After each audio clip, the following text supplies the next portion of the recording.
ಹರೇ ರಾಮ ಶ್ರೀಮದ್ ವಾಲ್ಮೀಕಿ ರಾಮಾಯಣ ಅಯೋಧ್ಯಾಕಾಂಡ ಸರ್ಗ 18. ಶ್ರೀರಾಮನು ತಂದೆಯು ವಿಷಣ್ಣರಾಗಿ ಮುಖಜೋತು ಬಿದ್ದು ಕೈಕೇಯಿಯೊಡನೆ ಆಸನದಲ್ಲಿ ಕುಳಿತದ್ದನ್ನು ನೋಡ್ತಾನೆ. ತಂದೆ ಹಾಗೂ ಕೈಕೇಯಿಯ ಚರಣಕ್ಕೆ ವಂದಿಸಿ ವಿನೀತನಾಗಿ ನಿಲ್ತಾನೆ. ರಾಮನನ್ನು ಮಾತನಾಡಿಸಲು ಆಗದ ಹಾಗೆ ಕಣ್ಣಲ್ಲಿ ಅಶ್ರು ತುಂಬಿಕೊಂಡು ಶೋಕಭರಿತನಾದ ರಾಜನನ್ನು ಹಿಂದೆಂದೂ ನೋಡಿರದ ಭಯಪಡಿಸುವಂಥ ದೃಶ್ಯವನ್ನು ಶ್ರೀರಾಮನು ನೋಡಿ ಒಂದು ಕ್ಷಣ ಹಾವು ಮಿಟ್ಟಿದಂತೆ ಹೌಹಾರಿದನು. ಶೋಕ ಸಂತಾಪದಿಂದ ದುರ್ಲಭನಾಗಿ ನಿಟ್ಟುಸಿರು ಬಿಡುತ್ತಾ ಪ್ರಳಯ ಕಾಲದಲ್ಲಿ ಸಮುದ್ರದಂತೆ ರಾಹುಗ್ರಸ್ತ ಸೂರ್ಯನಂತೆ ಅಸತ್ಯ ನುಡಿದ ಋಷಿಯಂತೆ ಕಾಣುತ್ತಿದ್ದ ತಂದೆಯನ್ನು ನೋಡಿ ಇದಕ್ಕೆ ಕಾರಣ ಏನಿರಬಹುದು ಎಂದು ಚಿಂತಿಸುತ್ತಾ ಪಿತೃಹಿತ ತತ್ಪರನಾದ ಚತುರ ರಾಮನು ಕುಪಿತವಾಗಿದ್ದರೂ ನನ್ನ ನೋಡಿದರೆ ಪ್ರಸನ್ನವಾಗುತ್ತಿದ್ದ ತಂದೆ ಇಂದೇಕೆ ಹೀಗೆ ನನ್ನ ನೋಡಿ ಆಯಾಸಗೊಳ್ಳುತ್ತಿದ್ದಾರೆ, ಏಕೆ ಶೋಕದಿಂದ ಮುಖ ಕಳೆಗುಂದಿದೆ ಎಂದು ಯೋಚಿಸುತ್ತಾ ಕೈಕೇಯನ್ನು ಉದ್ದೇಶಿಸಿ ಕೇಳ್ತಾನೆ. ನನ್ನಿಂದ ತಿಳಿದೇ ಅಪರಾಧವಾಯಿತೆ, ನನ್ನಿಂದ ಕುಪಿತವಾಗಿದ್ದರೆ ನೀವೇ ಹೇಳಿ. ಸದಾ ವತ್ಸಲರಾಗಿದ್ದವರು ಇಂದೇಕೆ ಅಪ್ರಸನ್ನರಾಗಿದ್ದಾರೆ? ದೀನ ಕಾಂತಿ ಹೀನರಾಗಿ ಏಕೆ ನನ್ನೊಡನೆ ಮಾತನಾಡುತ್ತಿಲ್ಲ? ಶಾರೀರಿಕವಾಗಿ ಮಾನಸಿಕವಾಗಿ ಏನಾದರೂ ಬಾಧಿಸುತ್ತಿದೆಯೇ? ಭರತ ಶತ್ರುಘ್ನ ಮತ್ತು ತಾಯಂದಿರು ಕ್ಷೇಮವಾಗಿ ಇರುವರೆ ತಾನೇ? ತಂದೆಗೆ ಆ ಸಂತೋಷ ಮಾಡಿ ಕೋಪಭರಿಸಿ ಒಂದು ಮುಹೂರ್ತವು ನಾನು ಇಲ್ಲಿ ಇರಲಾರೆ. ಯಾವ ಮಹಾತ್ಮನೂ ಮನುಷ್ಯನ ಜನನಕ್ಕೆ ಕಾರಣನೋ ಅಂತಹ ಪ್ರತ್ಯಕ್ಷ ದೇವತೆಗೆ ಎಲ್ಲರೂ ವಿಧೇಯರು. ಯಾರಾದರೂ ನನ್ನ ತಂದೆಯ ಅಭಿಮಾನಕ್ಕೆ ಧಕ್ಕೆ ತರುವ ಮಾತನಾಡಿದರೆ ನೀವೇನಾದರೂ ರೋಷದಲ್ಲಿ ಅವರ ಮನವನ್ನು ನೋಯಿಸಿದಿರೇ? ದೇವಿ, ನಿಮ್ಮನ್ನು ಕೇಳುತ್ತಿದ್ದೇನೆ, ಹೇಳಿ.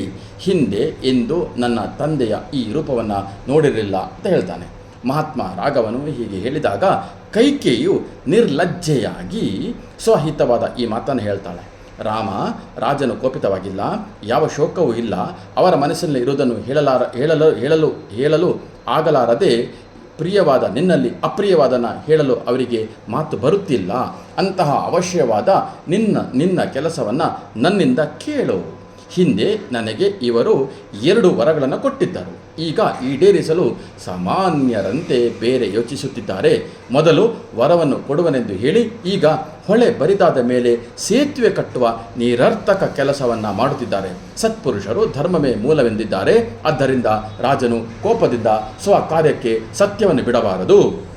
ರಾಜನು ಹೇಳಬೇಕಾಗಿರುವುದು ಶುಭವೋ ಅಶುಭವೋ ನೀನು ಪಾಲಿಸುವೆ ಎಂದಾದರೆ ನಾನು ಅದೆಲ್ಲವನ್ನು ಹೇಳುವೆ. ರಾಜಾಜ್ಞೆಯು ನಿನಗೆ ಅಹಿತವೆಂದು ನೀನು ಅದನ್ನು ಬಿಡುವೆಂತಾದರೆ ನಾನು ಅದನ್ನು ಹೇಳಲಾರೆ ಅಂತ ಹೇಳ್ತಾಳೆ.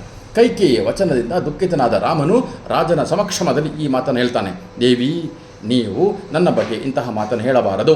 ನಾನು ರಾಜನು ಹೇಳಿದರೆ ಬೆಂಕಿಗೆ ಹಾರಬಲ್ಲೆ, ಘೋರ ವಿಷವನ್ನೇ ಕುಡಿಯಬಲ್ಲೆ, ಸಮುದ್ರಕ್ಕೂ ಹಾರಬಲ್ಲೆ.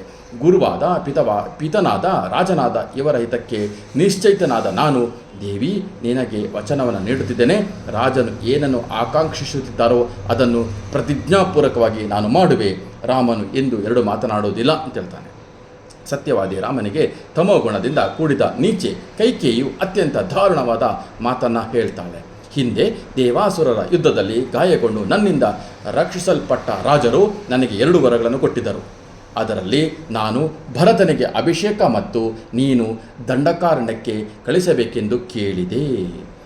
ನೀನು ನಿನ್ನ ತಂದೆಯನ್ನು ಹಾಗೂ ನಿನ್ನನ್ನು ಸತ್ಯ ಪ್ರತಿಜ್ಞನಾಗಿ ಮಾಡಬೇಕೆಂದರೆ ನರಶ್ರೇಷ್ಠನೇ ನನ್ನ ಮಾತನ್ನು ಕೇಳು. ತಂದೆಯ ಆದೇಶದಂತೆ ಅವರ ಪ್ರತಿಜ್ಞೆಯಂತೆ 14 ವರ್ಷ ಕಾಡಿಗೆ ಹೋಗು. ರಾಜನು ನಿನಗೆಂದೇ ಸಿದ್ಧವಾಗಿರುವುದರಲ್ಲಿ ಭರತನಿಗೆ ಅಭಿಷೇಕವನ್ನು ಮಾಡುವನು. ನೀನು ಈ ಅಭಿಷೇಕವನ್ನು ತ್ಯಜಿಸಿ ಜಟವಲ್ಕಲಧಾರಿಯಾಗಿ 7 ವರ್ಷ ಕಾಲ ದಂಡಕಾರಣ್ಯದಲ್ಲಿ ಇರು. ಭರತನು ಸಮೃದ್ಧ ಕೋಸಲೆಯ ಅಧಿಪತಿಯಾಗಿ ಪಾಲಿಸುವನು.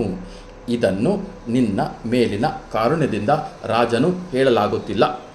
ಶೋಕದಿಂದ ಕಳೆಗುಂದಿ ನಿನ್ನನ್ನು ನೋಡಲಾಗುತ್ತಿಲ್ಲ. ರಘುನಂದನನೇ, ರಾಜನ ವಚನವನ್ನು ಪಾಲಿಸು. ಸತ್ಯದ ಮಹಿಮೆಯಿಂದ ರಾಜನನ್ನು ನಿರ್ಮಲನಾಗಿ ಮಾಡು ಅಂತ ಹೇಳ್ತಾಳೆ. ಹೀಗೆ ಆಕೆ ಕಠೋರವಾದ ಮಾತನ್ನು ಹೇಳಿದ್ದರಿಂದ ರಾಮನು ವಿವಶನಾಗಲೂ ಇಲ್ಲ, ಶೋಕಿಸಲೂ ಇಲ್ಲ. ಆ ಮಹಾನುಭಾವನು ಪುತ್ರನ ಸಂಕಟವನ್ನು ಬಗ್ಗೆ ದುಃಖಿತನಾದ ರಾಜನ ಬಗ್ಗೆ ವ್ಯಥಪಟ್ಟನು ಎಂಬಲ್ಲಿಗೆ ಅಯೋಧ್ಯಾಕಾಂಡದ ಸರ್ಗ 18 ಮುಕ್ತಾಯವಾಯಿತು.